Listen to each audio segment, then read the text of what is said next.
High friends, good morning. আশা করি সবাই ভালো আছেন। দুদিন থেকে টানা বৃষ্টি চলছে, অনেক জায়গায় বন্যার জন্য অনেক ক্ষতি হয়ে গেছে। আলহামদুলিল্লাহ আমরা ভালো আছি। আমার ট্যাংরা মাছ পছন্দ বলে আরও সকাল সকাল বৃষ্টিতে ভিজে বাজারে গিয়ে মাছ নিয়ে এসেছে। আমি ফ্রেশ হয়ে নিয়ে কিছু ফ্রুটস খেয়ে নিয়েছিলাম। আপনারা সবাই আমাকে এত মোটা হতে বলেছেন, তাই আমি এখন রোজ সকালে সিদ্ধ ভাত খাওয়া শুরু করেছি।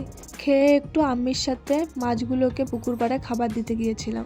আসার পথে এই দাম্মুটার সাথে দেখা হলো। ইনি নাকি আমার ভিডিওতে আসবেন, তাই একটু ভিডিও ক্লিপ নিয়েছিলাম। আর এই প্রাণীটা রোজ রাতে বলে যে আমাকে সকালে ডেকে দিবি। তারপর ডাকতে ডাকতে উঠতে ওর 12টা-1টা বেজে যায়। তারপর সকালে আরও যেগুলো মাছ নিয়ে এসেছিল ওগুলো আম্মি পরিষ্কার করা শুরু করে দিয়েছিল। এই বুনুটাও সাথে ছিল। আজকের মেনুতে লাল শাক ভাজা, মাছ ভাজা আর ডাল হয়েছিল। তারপর দাদুভাইকে একটু ফল খেতে দিতে গিয়েছিলাম। অনেক গল্প হলো। ইনি মেখলিগঞ্জের প্রাক্তন সভাপতি ছিলেন এবং স্কুল টিচারও ছিলেন। ওগুলো নিয়ে ওনার পুরনো দিনের গল্প হচ্ছিল। আমি তো নতুন এসেছি, তাই আমাকে বলছিলেন।